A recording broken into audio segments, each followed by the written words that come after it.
Welcome to the podcast. If you'd like to listen to an ad-free version of this episode and all of our episodes, then search True Crime Today Premium Plus on Apple Podcasts and press subscribe. That's our premium channel where all of our ad-free and advanced episodes live, all in one place. True Crime Today Premium Plus. Search it on Apple Podcasts and press subscribe. Even try it for 3 days free.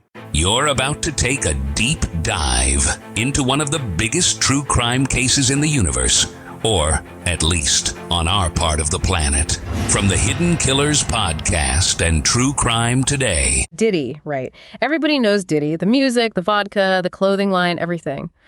But what happens when, all that carefully built image, goes up against the legal system? Well, that's our deep dive today. We're going to unpack all these charges against Sean Diddy Combs, and trust me, it gets complicated. Yeah, it's the severity of these charges is just wild. I mean, this isn't just some open and shut case. This is racketeering conspiracy. We're talking sex trafficking. This is pointing towards a whole pattern of criminal behavior. You could even be tied to his businesses. Hold on, racketeering. That sounds more like, Goodfellas than Diddy's life, doesn't it? Right. I mean, this isn't your typical celebrity getting busted for a DUI. Yeah. Racketeering is serious. It's usually tied to the RICO Act, which basically goes after criminal enterprises. Think organized crime, using legitimate businesses as fronts.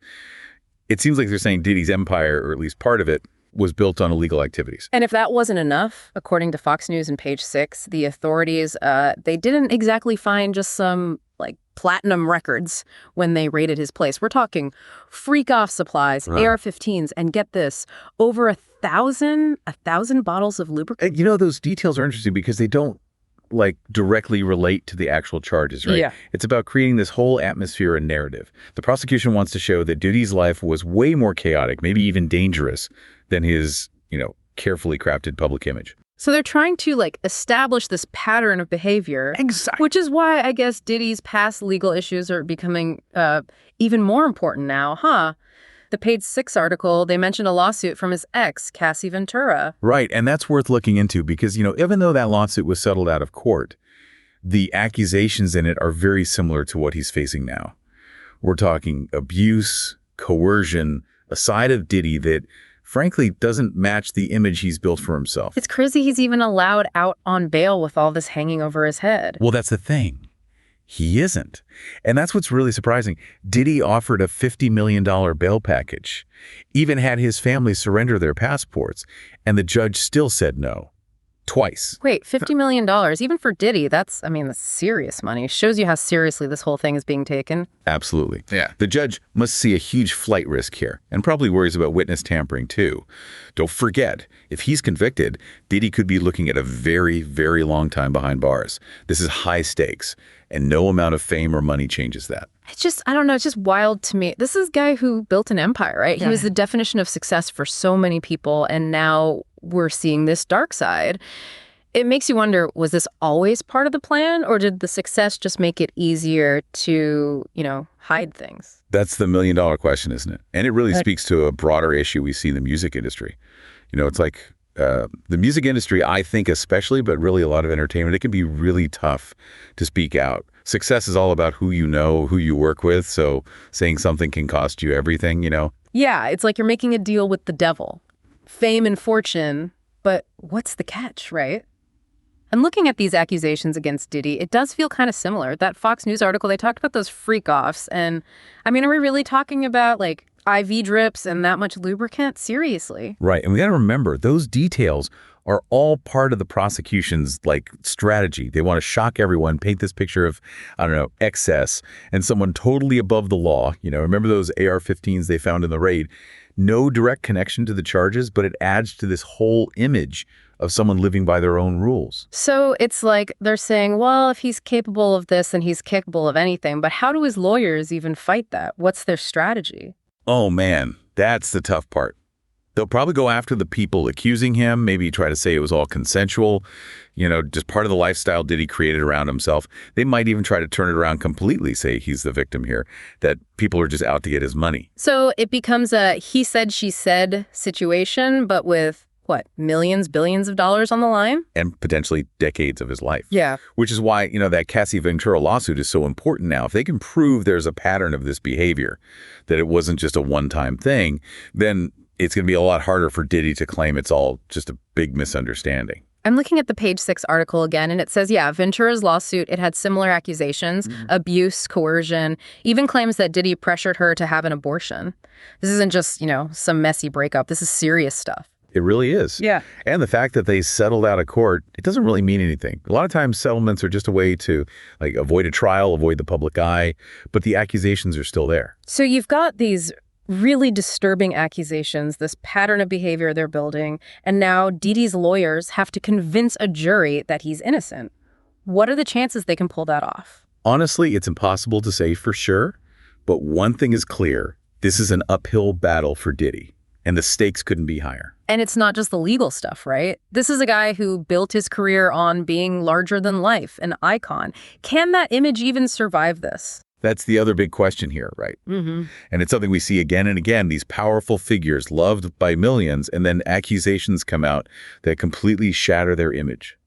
The court of public opinion, it can be brutal, maybe even more than the actual court. And Diddy's no stranger to the court of public opinion, is he? I mean, this isn't exactly his first controversy, but these charges, they feel different. It's like they challenge who he's always told us he is. Right. It's not just a bad business deal or anything. These accusations are about a pattern of really bad behavior, potentially predatory behavior, and it makes you question everything, Like, what about the systems that allow this behavior to happen, especially in places like the music industry where so few people have all the power? Yeah, and it's almost like we're all a part of it, the public. We buy the music, we celebrate the success, but are we ignoring what's happening behind the scenes? That's the tough question we got to ask ourselves, isn't it? When does just liking someone's work cross the line into enabling bad behavior? Yeah. And how much responsibility do we have as fans to hold these people accountable? It's a bigger conversation than Diddy, even bigger than music, right? It's about power, accountability, and the stories we tell about success. We love to put people on a pedestal, but what happens when we realize the climb to the top wasn't exactly clean? This case, I think no matter what happens, it could change things. It forces us to think about these really difficult questions, and decide what we value and who we choose to celebrate. So where do we go from here? I mean, we stay informed, we talk about these things, we demand better from the people in power, and we support the people who speak out, who challenge how things are, even when it's hard. It's a call to action for everyone, right? As this all plays out, remember that what we say, what we do, it matters. It has power. Let's use it the right way. That's it for our deep dive today, but this conversation, it doesn't stop here. Keep asking the tough questions. It's not just about the legal side of things, right? This is Diddy. He built his whole image on being bigger than life, an icon.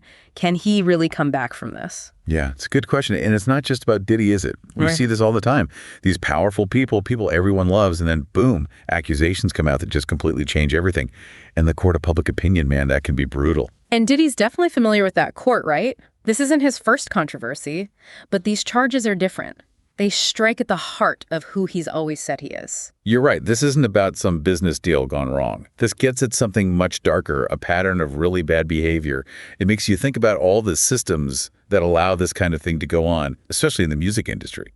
It's almost like we're all kind of, complicit in a way, aren't we? We buy the music, we celebrate these people, but are we ignoring what's really going on? I think that's the really tough question we all have to ask. When does being a fan turn into turning a blind eye? And how responsible are we for holding these people accountable? It's so much bigger than Diddy now, right? Bigger than music even. It's about power, who we choose to celebrate. It is. This case, however it turns out, I think it's a turning point. It makes us face these uncomfortable truths. So where do we go from here? We have to stay informed, right? Keep talking about this stuff. Demand better. And we support the people who come forward, who speak out. That's how things change. It's on all of us. As this story unfolds, we have to remember that our words, our choices, they matter. Let's use them wisely.